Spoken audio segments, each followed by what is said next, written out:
Hey, campfire crew, let's get it on.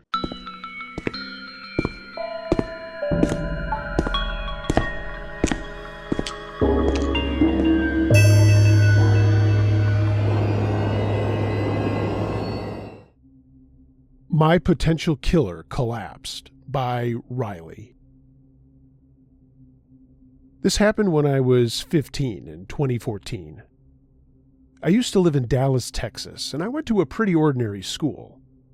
I remember, though, that when school ended near the wintertime, outside was really dark. I used to have to walk home from school as my parents didn't own a car and we were in the process of getting a license. One random day, I remember walking out of school and heading for home without my friend.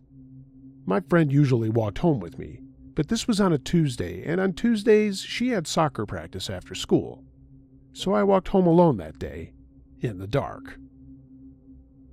I remember passing a shop and seeing a boy, slightly older than me, standing near it smoking.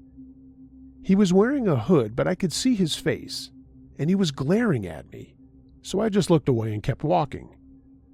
Then I started to hear his footsteps behind me, and I started to panic.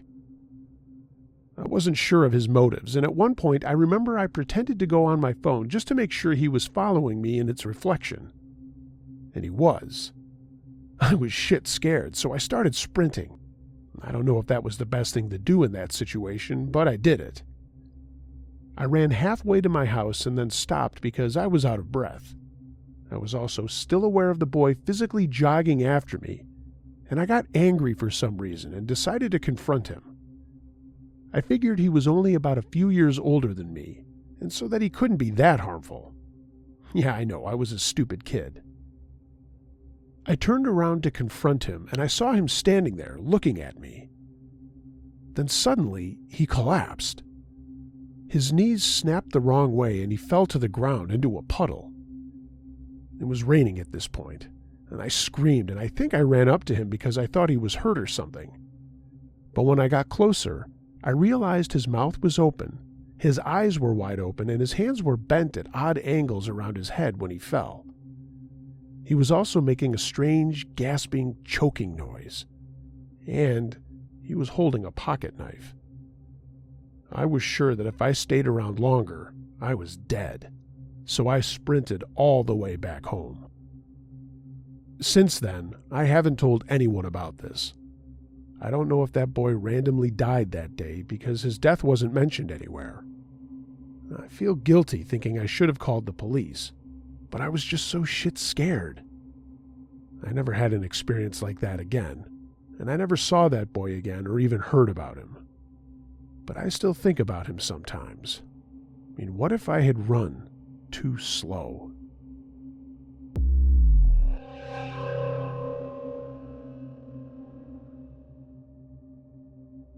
A Fiendish Experience by Brennan4321. The other night I was hanging out with my friend. Let's call her H. My friends and I usually get together on the weekends to socialize and travel to the city. It's a normal thing for us. After our week in school, we get to relax and have some fun with each other. Normally, it's a group of about 4 to 5 people. But every once in a while, someone can't hang out because they have something else to do.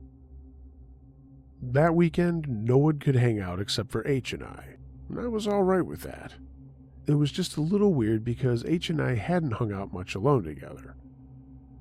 Anyway, we met up around 6 p.m. and we walked around for a bit until it was pretty dark. We went to her place and she ate dinner and we didn't really have anything to do. We just wanted to sit in her room and talk. So we did. We sat on her bed and listened to music for a long time, not doing anything really. We were just enjoying the music. We got to talking about a lot of things, such as vibes, religion, evil spirits, and different energy types. And I like to talk about these types of things for some reason. They're just so intriguing to me. I'm sure a lot of you can relate. Whenever I find someone else who likes to talk about this kind of stuff, it does get me pretty excited. I also consider myself to be a very spiritually sensitive person. I've always thought that I can see a little bit more than what is actually there. It's just what I have come to believe as I get older, and I had been raised to believe that I could talk with spirits and communicate with them. Well, as the night went on, we were getting pretty tired, anxious, and just plain bored. She was texting her boyfriend, and he was acting kind of weird, and it was causing her to become a little distraught. I didn't think it was much because I usually don't pay attention to other people's relationship problems, and I guess I thought it just wasn't that big of a deal. He then proceeded to tell us that he took a bunch of mushrooms, and that he gets lost when he does them, which kind of confused and frightened us a bit.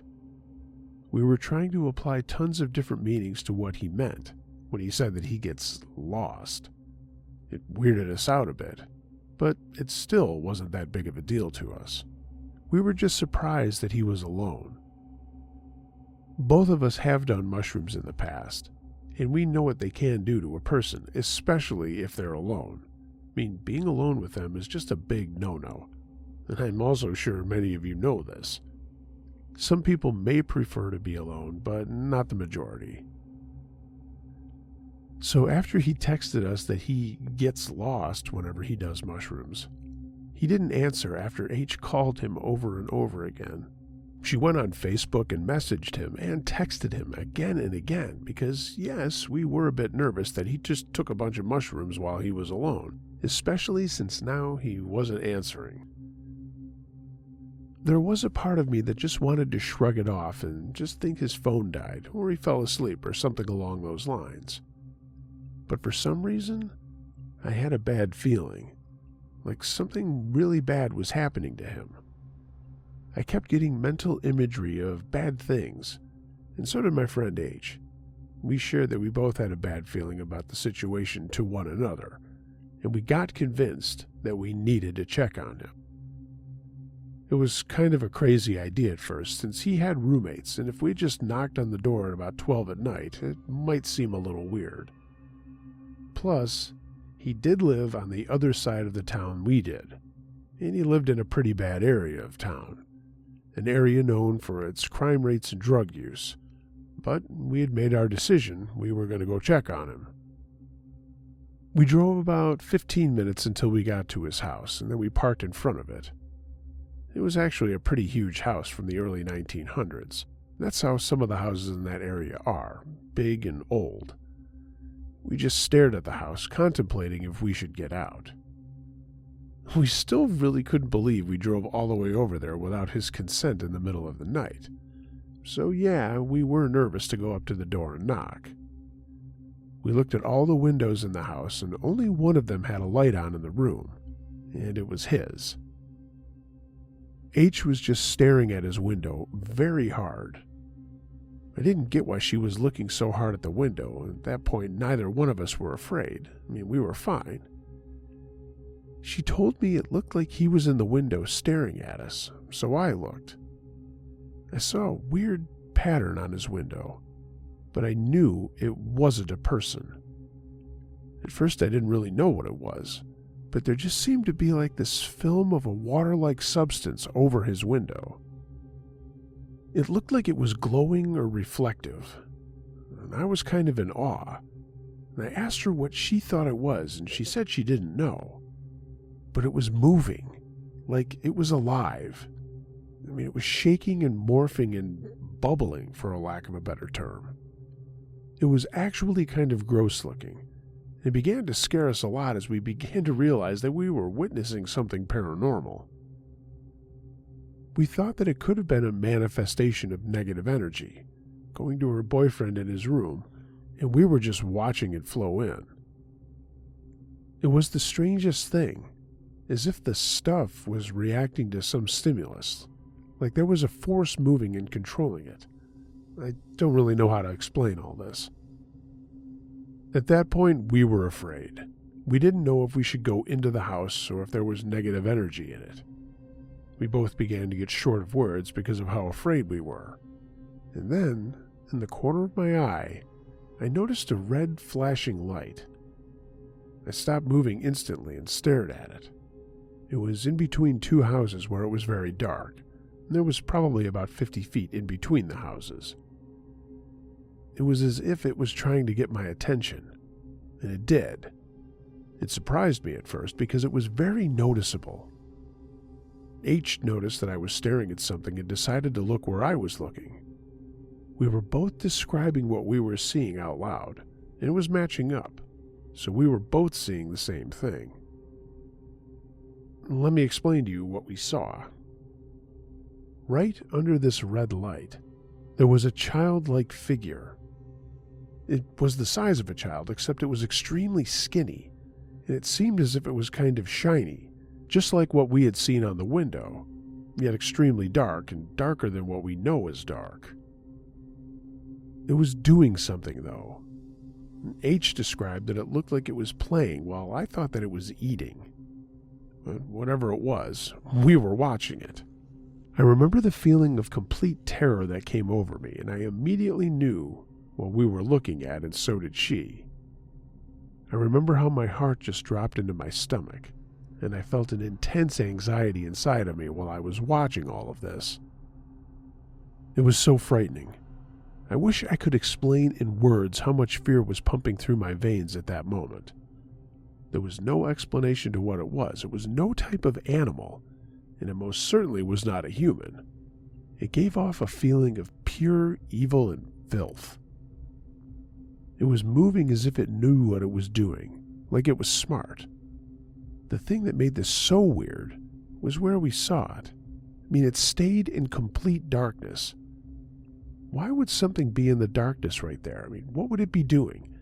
And it seemed as if it was also giving off its own light a little.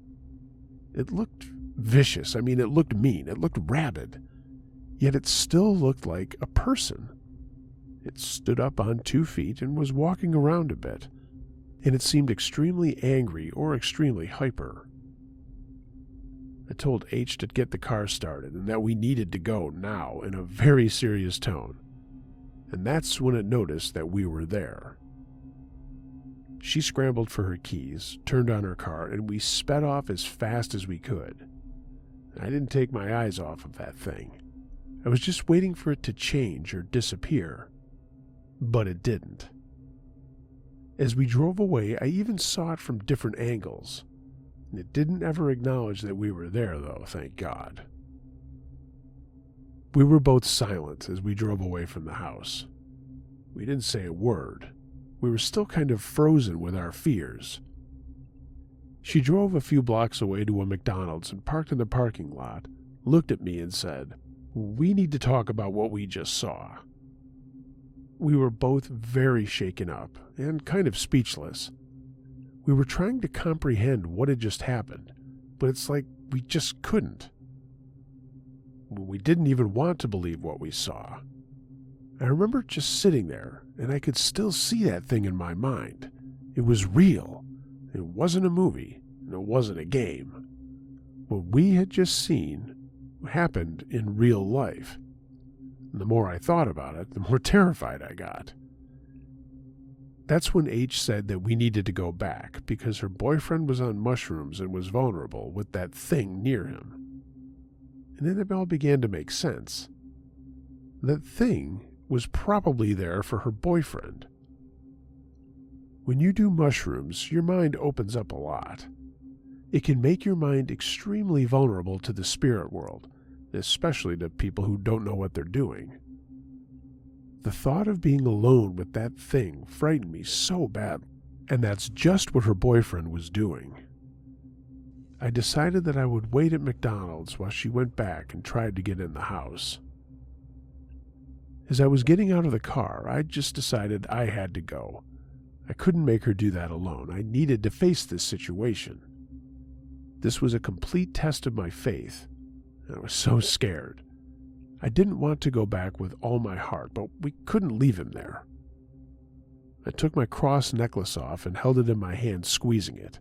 We decided to walk to his house since it was fairly close to where we were. The neighborhood was so dead. It was so dark. All the houses were huge and falling apart, and some of the paint was peeling off of them. It just wasn't a pretty sight. As we were getting closer to his house, the negative feelings were building up more and more. My heart was racing.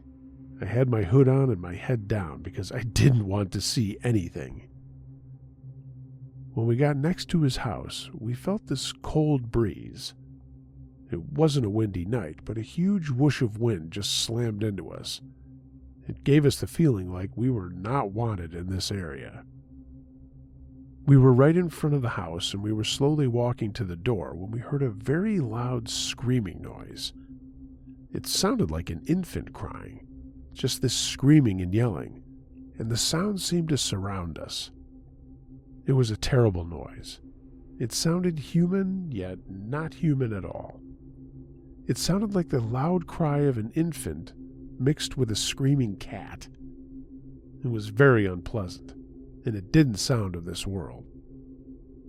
H ran over to me, and we started to quickly walk away. But we stopped again, realizing we didn't want to let this thing scare us away. So we walked back and knocked on the door. No one answered, so we left. We went back to her car and then reflected on what had just happened again. We were determined to contact him, so we drove back to his house instead of walking. And one last time, we parked in front of his house and we looked for the thing that we had seen before. And yep, there it was, still. Except this time it was still. It was just standing there. It looked kind of like it was searching for something on the ground slowly, and it looked discouraged. It's weird how it stayed in the same place. I mean, right before we were going to leave, H got a text from her boyfriend asking if we could come over. How weird is that? We were already there. We were at his house for about an hour trying to find a way in for almost no reason, just because we had a bad feeling about the situation. So, by that time, he was fine. He had calmed down and was returning to reality. But he told us that while he was on his shrooms, he was going through hell. He was almost in tears because of how scared he was. H ended up taking me home that night, and I was so happy to be in the safety of my home. A few days later, she and I met up because we needed to talk about everything that had happened that night. We just needed to clarify everything, and we did. She then told me one thing that really freaked me out. She said that her boyfriend had almost killed himself that night, that he was so far gone that he almost killed himself to escape the terror he was experiencing. I was shocked at that, because to me that explained why that thing didn't want us near the house. That night taught me to not be afraid in certain situations. Even if you are terrified out of your mind, you shouldn't back down from anything that you feel needs to be done. I still can't really believe that this all happened. I mean, there were tons of coincidences, like the fact that no one could hang out that night except the both of us. It's like we were meant to go through with all of it. Does anyone have any similar experiences? And let me promise you, this is 100% true. This happened last weekend, and I feel like I finally regained enough courage to actually think about it, so that I can share it with others.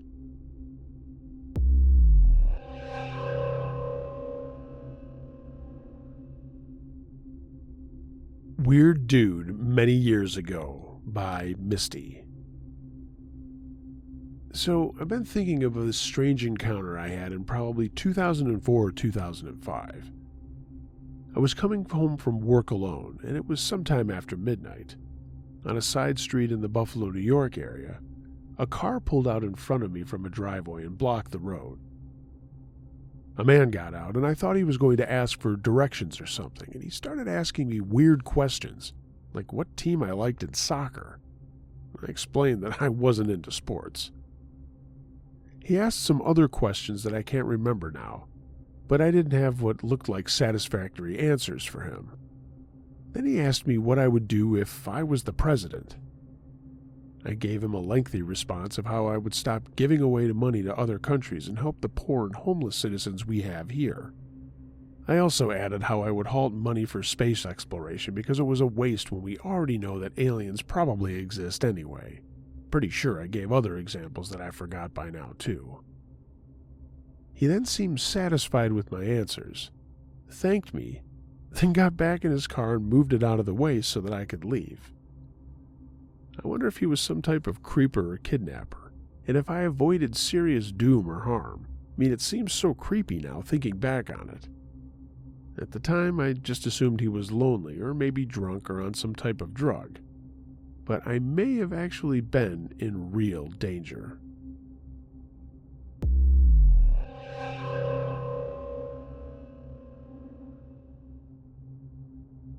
A Burlington Haunting by The Demon's Den. Dyer Street in El Paso has a history of violence, drugs, sex, and death.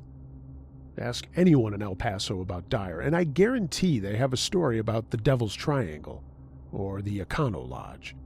So it makes sense that the store I worked at is most likely haunted. I worked at Burlington, but it wasn't always a Burlington.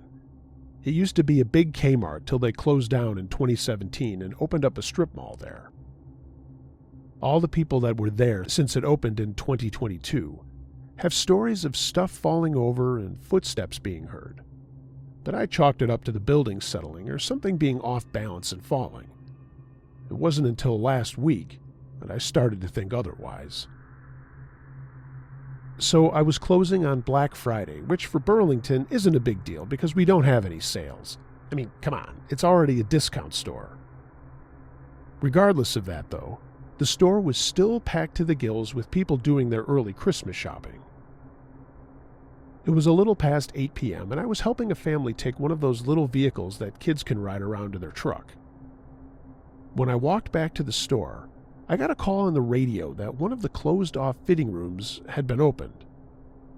Now, that thing was locked up good, so I'm thinking some kids must have been yanking the doorknob or pushing down on it and broke it. When I went to check it out, the doorknob was fine and no one was inside.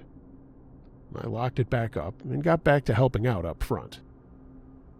About 20 minutes later, I heard something fall behind me.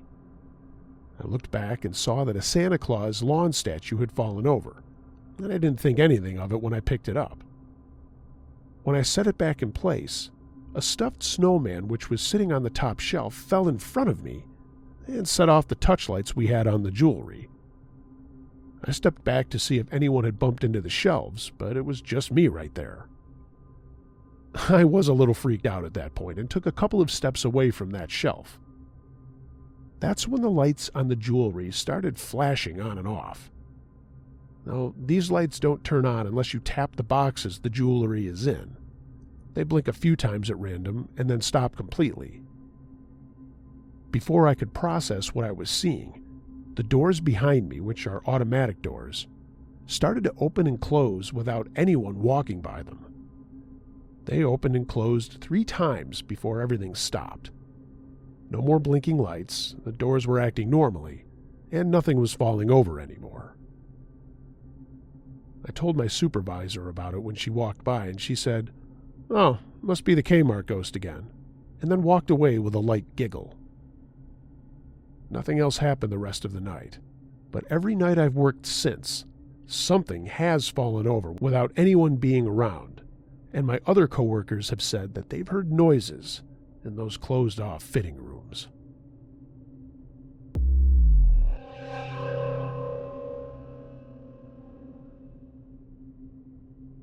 Creepy Guy at the Station by Different Phil.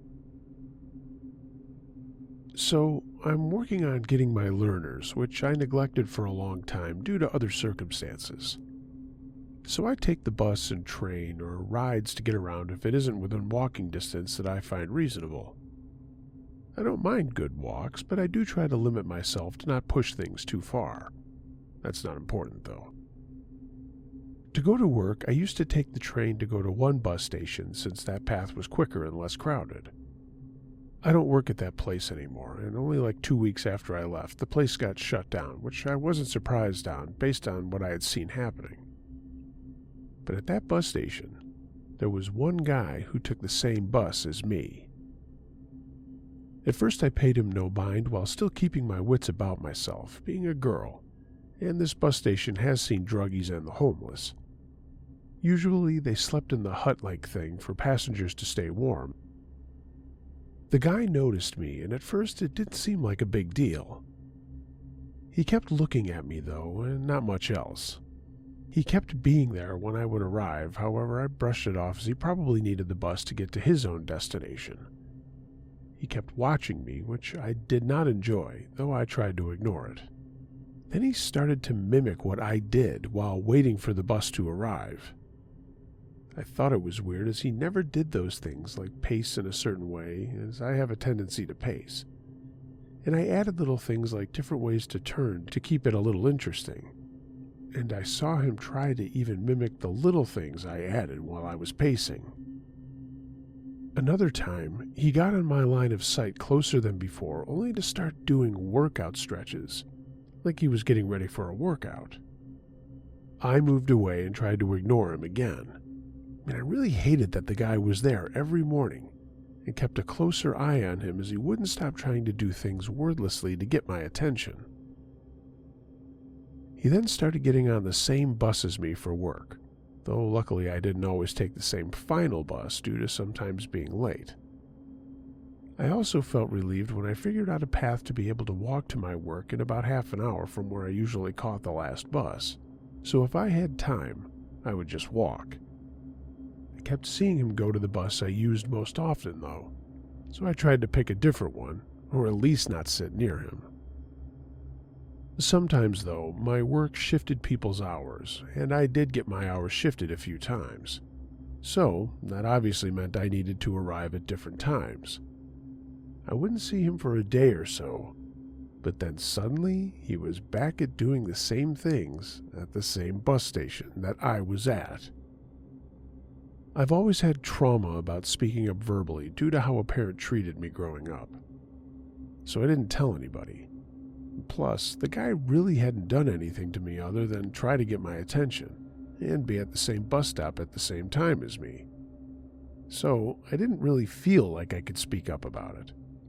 I just remained wary and ready in case he tried anything. After losing work, I didn't really need to head that way anymore, so I didn't see him for a long time, which was a relief. I had had enough of people, men, whatever, following me or creeping on me on the bus or at the stops or stations, including another time where a guy kept doing this on my way to get home, until he suddenly followed me on the same bus a few times. I panicked knowing he was following me, and it stopped after I got off and went to my boyfriend, who came to meet me. I told him that the guy was back, but that was a different guy. I never saw him again. However, this isn't where it ends. No. I loved the route, so whenever I went to the mall, which was on the same path that I would take to work, I tended to use that route more so than the long one that usually ran into traffic a lot. I stopped going to that mall as much to try to save some money. But one day, I decided to go as I was bored, and it was my favorite mall because it had lots of cool places and things to do. I got off the train, and it was around midday, 12 to 1 p.m. Note that usually for my work, I used to go on buses between 7 and 8 a.m., so there was a big time difference. However, there he was on a weekday at the same bus stop at the same bus station. I tried to ignore him, but he started pacing and kept throwing obvious looks in my direction. I tried to remain out of his sight, using this one girl who was also waiting for the bus, but keeping my distance to not make it obvious. I was really uncomfortable, because this certainly was long past the usual time before, confirming even more that this guy was likely waiting there for me to show up, or trying different times until I arrived. The girl that I had kind of stuck between me and him noticed him looking over and looked at me as I moved to not be right in his line of sight. She kept looking between us, as I guess she could tell I was uncomfortable. She just really didn't seem to know what to do and seemed a bit surprised herself about this guy looking at me, making me uncomfortable. She didn't say anything and just kept on glancing at him and me as if keeping an eye on the situation. Well, the bus arrived and we got on with the girl just seeming to go about her day. She glanced at me as I picked a seat. and the guy moved back so I would get on first along with a few other people, though he didn't do or say anything. The guy sat right behind me despite having plenty of spots to pick from, and he was leaning a little forward. I got up and moved to a different seat away from him, and I saw the one girl watch for a moment before getting on her phone. I was relieved that the guy didn't follow, though he kept looking my way, and then away for a bit before sneaking another look. I got off, and he went towards the bus stop where I usually caught the next bus for work, but I went to the mall. My last time on the bus, I was taking a child I was babysitting out for food and something fun to do, with the mall being a perfect place. I didn't see the guy there that time. Thank God. Whoever you are, creepy dude, let's not ever meet. Please. I just want you out of my life.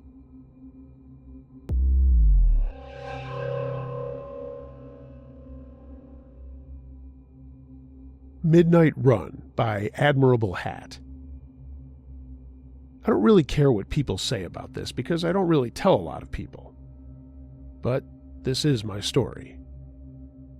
This happened about 2 years ago, and I was 17 at the time. You know, when you get into that phase of, oh, I need to work out every day, all night, all day, nonstop. I was in that era of being a teen boy, at least. I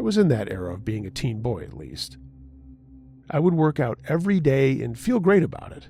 It was fun, and I started to see a lot of progress. Every day I had a set schedule of things I had to do for my workout. Plan the normal workouts and run all the time. Cardio was one of my favorites, though I know a lot of people don't like doing cardio. Every night around 10 p.m. to around 12:30 a.m., I would go for a long run around my neighborhood. I hated how I looked, so I always did it at night, and I also went on the side of the neighborhood where no cars and no people ever were. I found peace in running a lot because I finally started to feel like I was making good changes in myself. But one night, I was on my normal run around 11:30 to 12, and it was the first night I thought of going on a weighted run because I saw a video about it on TikTok. I didn't have any weighted gear, so I took one of the plates from my home gym, which was about 45 pounds, and put it in my backpack, and thought if it went well for a while, I would just add more weight. I went out for a run around my neighborhood to the dark, secluded area on the side. I never thought of it as a creepy place I didn't want to be, and it always made me feel safe in a way. I don't know how to describe it, but somebody has to know how I feel. Anyway, it had a dirt road going all the way alongside the big neighborhood, and had a canal on the other side of the dirt road, and on the right of that were fences of the people in the neighborhood. Along the fences there were a bunch of shrubs and bushes and trees occasionally. This particular night, no one, and I mean no one's lights were on, and usually the lights were on. That should have been sign number one of it being a bad night ahead of me. But I didn't think too much about it and moved on. These runs weren't really running, more jogging with stops in between to catch my breath and take water breaks. As I was jogging, it felt like a normal night. But about halfway through my jog, I swore I heard heavy breathing behind me. Not close, maybe about 30 feet or so behind me. I looked and didn't see anyone and blamed it on my creative thinking. I just kept my run going and didn't stop for another 10 minutes. When I was about to stop, I heard the same heavy breathing as before. I turned and saw nothing. I was getting a little freaked out at that point, but I didn't want to let whatever I thought was following me know I knew it was there. At the end of my neighborhood, when I went around on the other side of the canal to run back towards the main road, I heard rocks kicking and heavy breathing again. I was at the other side of the canal across the little bridge. I saw a figure in all black, and I couldn't tell the gender, race, or anything really. It looked a bit taller than me, and I ran. When I turned around to see what it was, I didn't see it anymore, but I was still running, and I heard someone speak loudly saying, "Hey, I see you," coming from the right of me. I threw my bag on the dirt and sprinted as fast as I could as soon as I let down the way. I felt a wave of relief because I felt so springy, and I felt just so much faster. I wanted to make it out with my weight in my bag, but I'd rather be alive than die with those weights. And when I was almost back to the main road, I saw it. Its face dark and its eyes wide. Its eyes were completely gray other than the white around it. I couldn't make out any other features than that.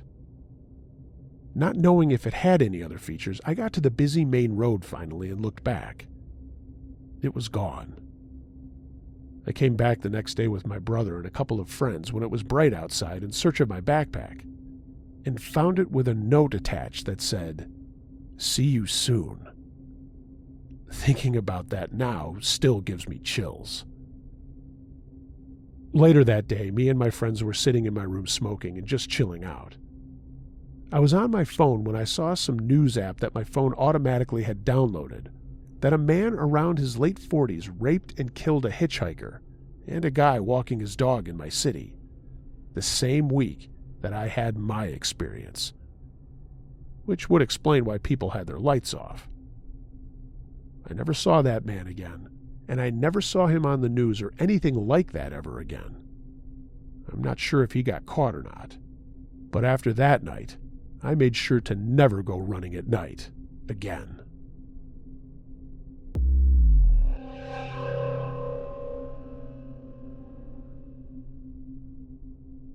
What I Saw in the Woods at Kay's House by Pandora.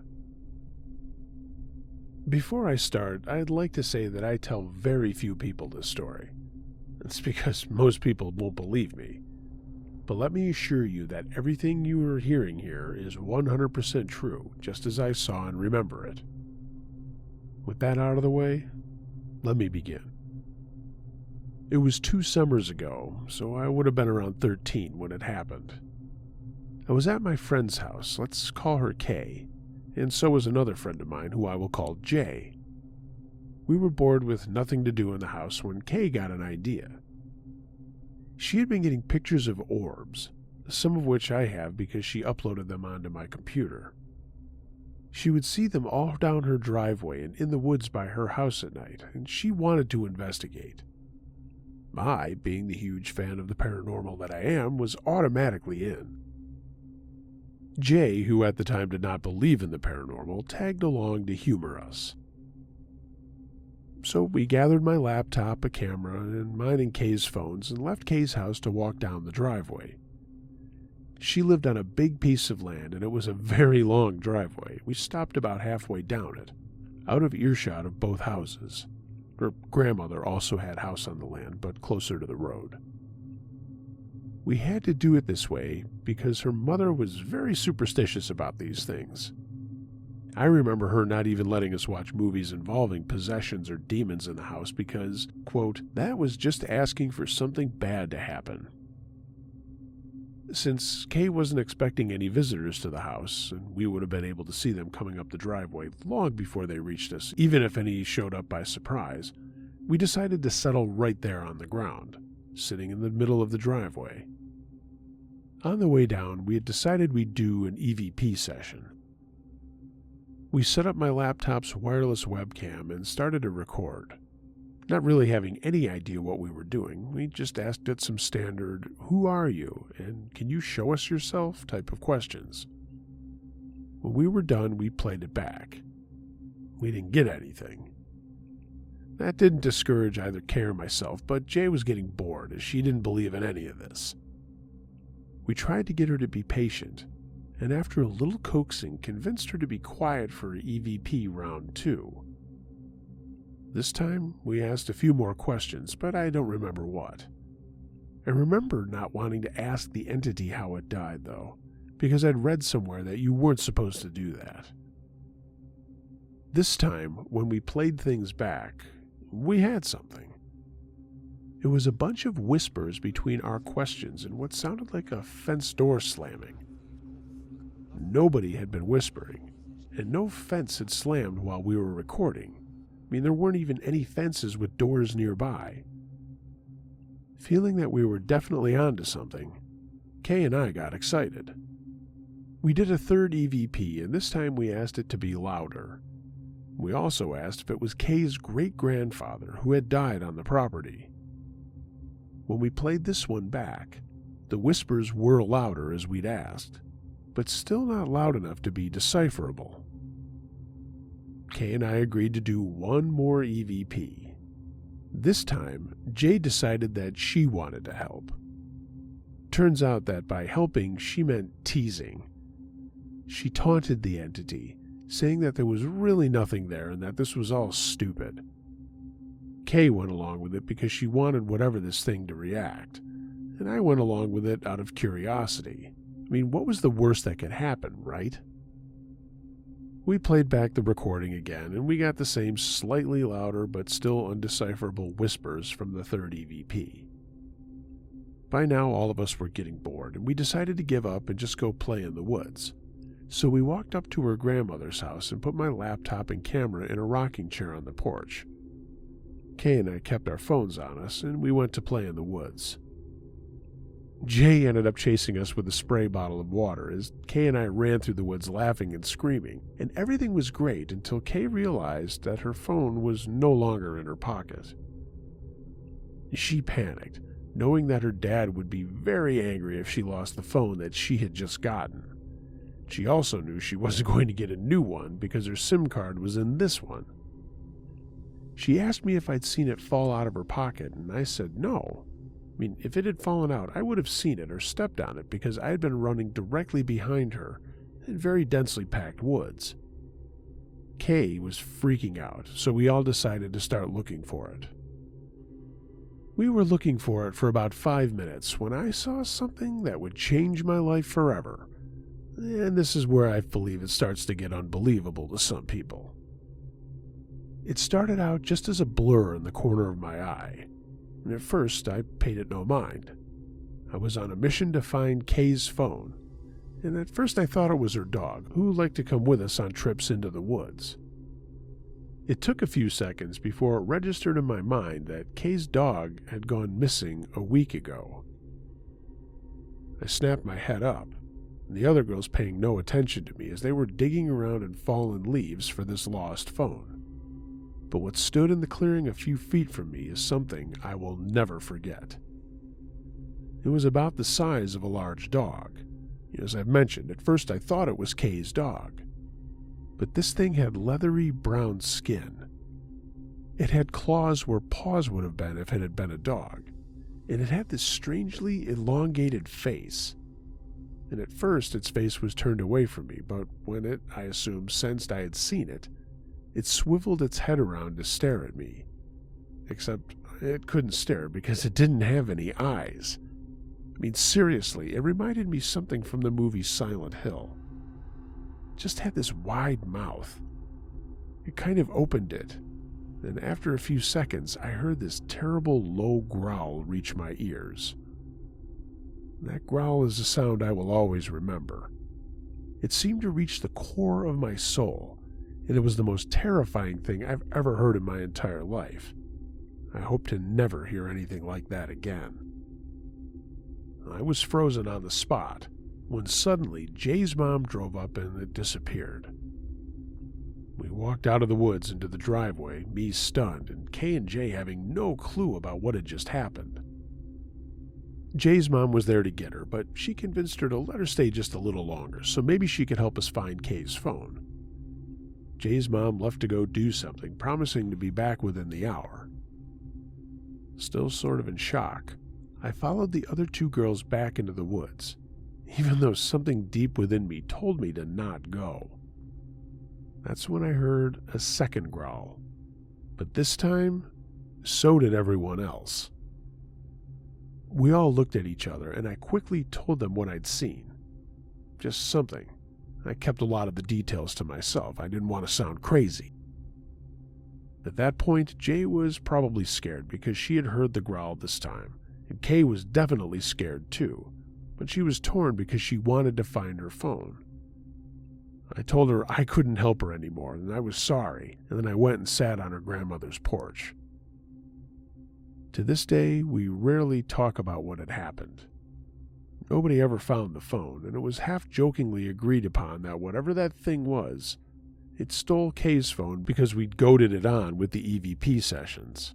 I mean, whether that's true or not, I guess I'll never know. I hesitate to call this thing a demon, because that sounds to so many people like something that's not real. But with the fear that it gave off, it's the best word I have to describe it.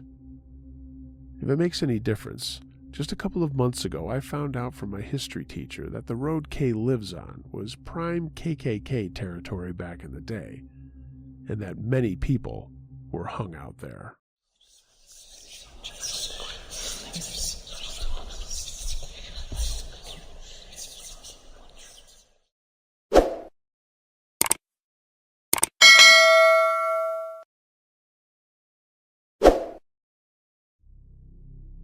Hey gang, thanks for listening to this episode of Uncle Josh's True Scary Stories.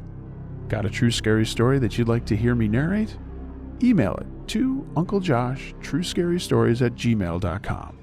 I read them all. Please like, share, and subscribe to this channel. Give it a thumbs up if you've got the time to do that. And leave a comment. I'd love to know what you thought of the stories. Follow me on social media. And of course, if you'd like to support the channel a little bit further, find a link to my Patreon page in the description, or consider purchasing some Uncle Josh and Campfire Crew merchandise. There's a link to my TeePublic storefront down there too. Everyone, be excellent to each other. And until next time, be wary of things that go bump in the night. It could be anything. A ghost, a monster, or the guy next door.